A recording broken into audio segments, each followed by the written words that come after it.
विश्व अल्पसंख्यक अधिकार दिवस के अवसर पर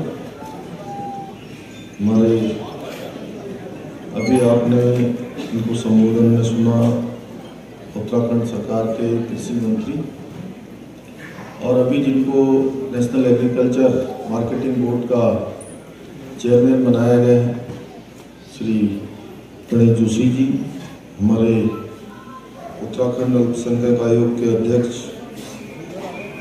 आदरणीय डॉक्टर आर के जैन साहब, हमारे देहरादून शहर के मेयर आदरणीय सुनील उनियाल गामा जी, उपाध्यक्ष उत्तराखंड अल्पसंख्यक आयोग भाई इकबाल सिंह जी, भाई नगर नईम जी, हमारे हज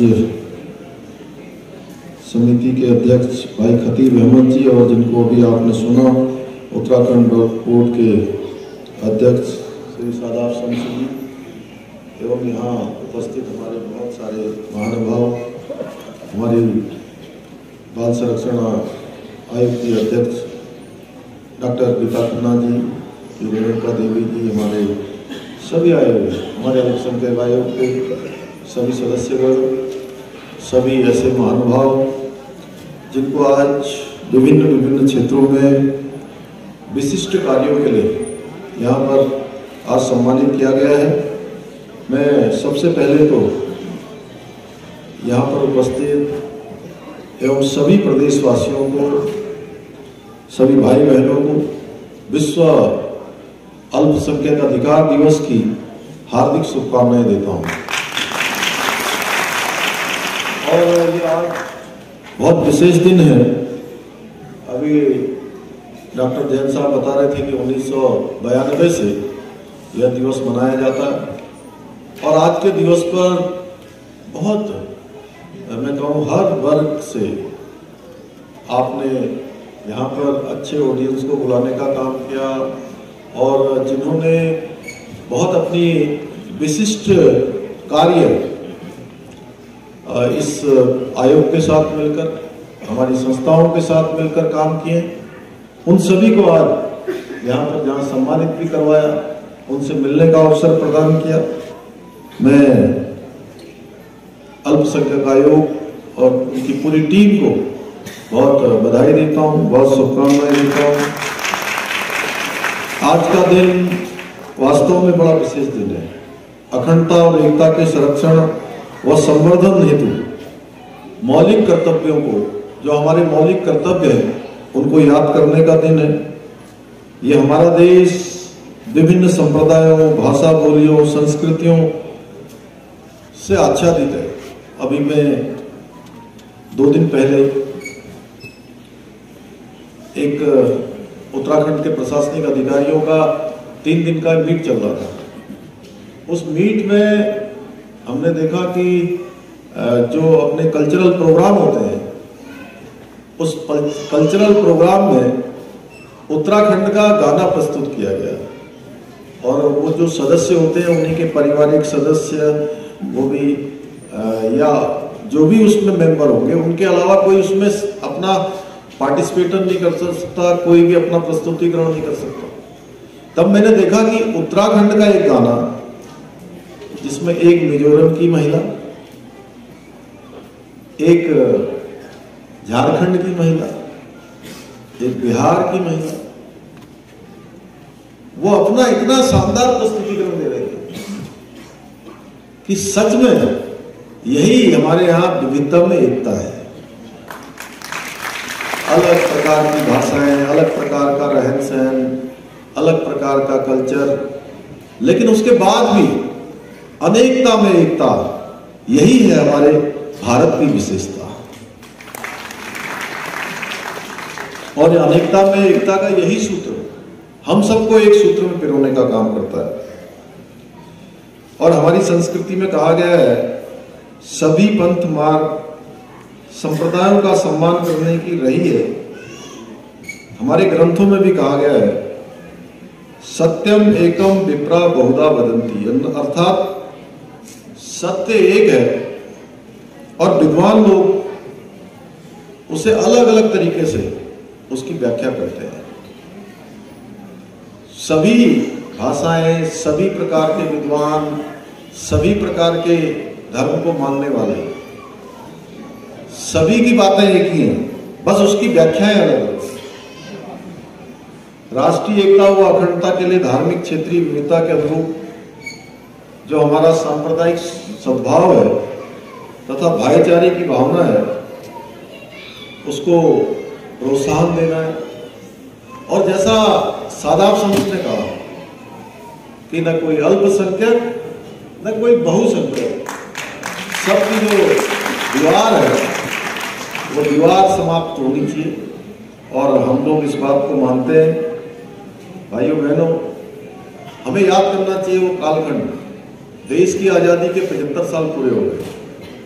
हम आज़ादी का अभी हमने अमृत महोत्सव मनाया है और तमाम ऐसे आज़ादी को पाने के लिए, आज़ादी के लिए जिन्होंने संघर्ष किया, अपनी जवानी लगाई, अपनी जिंदगानी लगाई, अपने प्राणों का बलिदान कर दिया, अपनी शहादत दे दी, तब जाके ये भारत आजाद हुआ। और इन 75 सालों में हमने तमाम उपलब्धियां हासिल की है, तमाम प्रकार के नए नए आविष्कार हमने किए हैं, हम तेजी से आगे बढ़े हैं। वहीं जहां हम अल्पसंख्यकों की बात करते हैं, उसमें आज जहां अल्पसंख्यकों को हमारा मुस्लिम समाज आता है, हमारे अन्य समाज आते हैं, लेकिन एक बड़ा तबका, अगर हम मुस्लिम आबादी की बात करें या मुस्लिम समाज की बात करें, तो देश के अंदर जो सरकारें लंबे समय तक रही हैं, यानी जिनका अधिकांश कालखंड इस आजादी के बाद का रहा है, 55 सालों का, 55 साल इस देश के अंदर एक पार्टी का शासन रहा है। और इन 55 सालों में भी एक परिवार का शासन रहा है लंबे समय तक, 50 सालों से अधिक समय। आखिर क्या कारण रहा कि आज हमको, अभी हमारे डॉक्टर साहब ने जो है यहाँ पर निःशुल्क कोचिंग वाली क्लासें, तमाम प्रकार की छात्रवृत्तियां, अभी डॉक्टर जैन साहब बता रहे थे 19 लोगों ने सरकार के द्वारा जो सहायता दी गई है, छात्रवृत्ति दी गई है, उससे MBBS की पढ़ाई पूरी करी। अगर यह सब काम आजादी के तत्काल बाद शुरू हो जाता, तो वो लोग जो आज शिक्षा की मुख्य धारा हो या विकास की मुख्य धारा हो, उस धारा में पीछे नहीं छूटते। केवल लोगों को भरमाने का काम हुआ है, केवल लोगों के बीच में गलतफहमियां पैदा करने का काम हुआ है, लोगों के बीच में संदेह पैदा करने का काम हुआ है। मैं पहली बार विधानसभा का चुनाव लड़ा था, जब मैं खड़ा हुआ तो मेरे क्षेत्र में काफी बड़ी आबादी मुस्लिम है। उनके बीच में कहा गया कि जो है यहां से अगर ये जीत गए, ये पार्टी जीत गई, तो यहां बलवा हो जाएगा या दंगा हो जाएगा। ये खतीब अहमद बगल में बैठे तो जानते हैं, वहां यहां के हालात बदतर हो जाएंगे सीमा जी। और मैं सच बताऊं तो मेरे जीतने के बाद एक भी ऐसी घटना नहीं हुई जिसमें धार्मिक उन्माद हो, एक घटना नहीं। बिल्कुल सब मिलजुल कर रहते थे। जो हम कहते थे कि हम, ये हमारा क्षेत्र कौमी एकता का गुलदस्ता है, तो कौमी एकता के रूप में और भाईचारा मजबूत हुआ। छोटे छोटे रेडी लगाने वाले, ठेली लगाने वाले, फेरी लगाने वाले, ऐसे लोगों को कुछ असामाजिक तत्व परेशान करते थे। तस्लीम अहमद बैठा है यहाँ पर, जानते हैं अच्छी तरह से। हमारे इकबाल सिंह जी बैठे हैं, जानते हैं। मजहर नईम बगल के हमारे। तो जगह जगह हम लोगों ने शांति व्यवस्था करी। भाइयों बहनों, हमको बहुत लंबा अगर मैं बोलना है तो बहुत लंबा मैं बोल सकता हूं, लेकिन मैं आपको बताना चाहता हूं, देश के प्रधानमंत्री के रूप में जब से नरेंद्र मोदी जी ने कामकाज संभाला, पूरे देश के अंदर विकास का पैमाना किसी की जाति, किसी के धर्म, किसी के पंथ, किसी के मजहब के आधार पर तय नहीं हुआ। विकास का पैमाना सबका साथ, सबका विकास, सबका विश्वास और सबका प्रयास, इसके आधार पर तय हुआ। आप देखिए, आज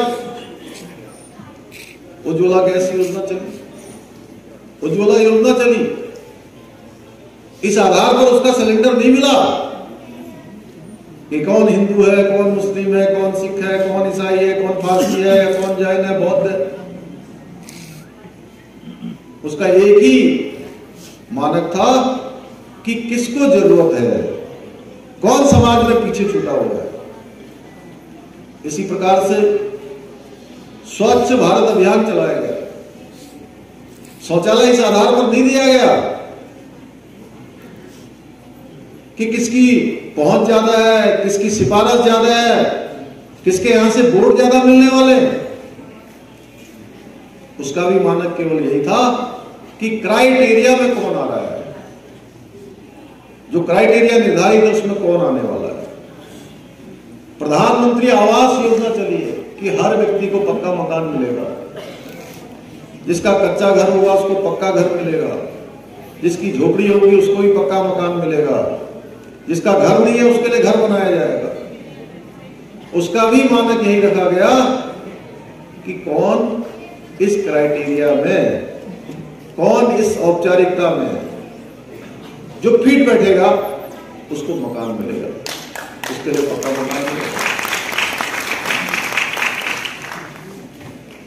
अभी हर घर नल से जल योजना चल रही है। हर किसी को नल से जल की सुविधा वह भी उसी को मिलेगी जो उसके लिए जरूरतमंद होगा। राशन दिया जा रहा है, राशन दिया जा रहा है कोरोना महामारी में, वह भी इस आधार पर नहीं दिया जा रहा है कौन किस मजहब का है, कौन किस पंथ का है। वह राशन भी उसको दिया जा रहा है जिसको वास्तव में उसकी जरूरत है। देश के 80 करोड़ लोगों को दिया जा रहा है। ये दिन जहां हमको अल्पसंख्यकों के अधिकार का दिन है, वहीं हमको यह भी कहीं न कहीं सोचना पड़ेगा, यह भी कहीं न कहीं चिंतन करना पड़ेगा किस प्रकार से देश के अंदर सबका साथ, सबका विकास, सबका विश्वास और सबके प्रयास के आधार पर चल रहा है। आज पूरी दुनिया के अंदर भारत का मान सम्मान बढ़ा है, हमारे देश की पहचान बढ़ी है। दुनिया के देशों में हमारा एक विश्वास बढ़ा है। और पहले का भारत अपनी जो बात थी वैश्विक मंचों पर अपनी बात भी नहीं कर पाता था। हमारी पहचान हो गई थी कि हम पीछे रहते हैं, हम बोल नहीं पाते हैं, आंखों में आंखें डाल के बात नहीं कर पाते हैं, यह हमारी पहचान हो गई थी। आज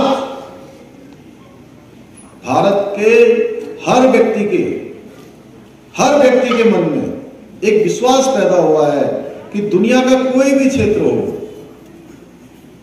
दुनिया का कोई भी ग्राउंड हो, जहां हमारे खिलाड़ी हर ग्राउंड पर तिरंगा लहरा रहे हैं, हर ग्राउंड पर पदक जीत रहे हैं, वही भारतवासी के हर किसी के मन में आ गया है कि कोई भी क्षेत्र होगा तो भारत का हर भारतवासी और हमारा देश उसका नेतृत्व कर सकता है। यह विश्वास जगाने का काम है। किसी भी क्षेत्र में हम बात करेंगे, हमने भी इसकी शुरुआत की है, जहां हमारे सभी बहनों के लिए समान कानून की बात हमने करी है, हम उसको बढ़ा रहे हैं कि समान कानून होगा सबके लिए, किसी को कोई पीड़ित नहीं करेगा, क्योंकि हमारा राज्य अपने आप में एक वैशिष्ट लिया हुआ राज्य है, जहां पर सब लोग शांति से रहते हैं। जो भी यहाँ रहने वाले हैं उनको सभी प्रकार की सुविधाएं मिल रही हैं। हम चाहते हैं कि हमारे मुस्लिम समाज की हमारी बहनें, जो हमारे प्रधानमंत्री मोदी जी ने उनके बढ़ने के अनेकों अवसर आगे बढ़ाए हैं, उनकी परेशानियों को कम करने के लिए, उनके चूल्हों को चूल्हों से धुएं को कम करने के लिए, उसको समाप्त करने के लिए जो योजनाएं बनाई है, उनके इलाज के लिए जो 5 लाख रुपए तक की आयुष्मान भारत योजना चलाई है, उसका सर्वाधिक लाभ किसी को मिल रहा है, तो मैं कह सकता हूं कि हमारे अल्पसंख्यक परिवारों को मिल रहा है, अल्पसंख्यक भाई बहनों को मिल रहा है। तो निश्चित रूप से कहीं ना कहीं आज जो मुख्यमंत्री हुनर योजना चलाई गई है, उस योजना से भी हमको सीधे सीधे जुड़ने की आवश्यकता है।